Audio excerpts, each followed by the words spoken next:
Sementara itu pemirsa, Komisi 3 dan 10 DPR RI telah setuju dengan proses naturalisasi 3 pemain asal Belanda yang rencananya akan memperkuat timnas Indonesia di Piala Dunia U20. Persetujuan ini didapatkan 3 pemain keturunan dalam rapat dengar pendapat pada hari Senin.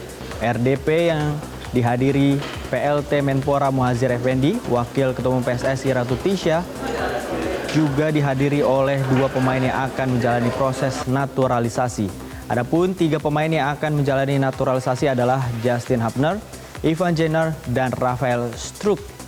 Muhadjir yang ditemui usai rapat menyampaikan rasa terima kasih telah memberikan rekomendasi untuk naturalisasi 3 pemain sepak bola dan 1 pemain basket.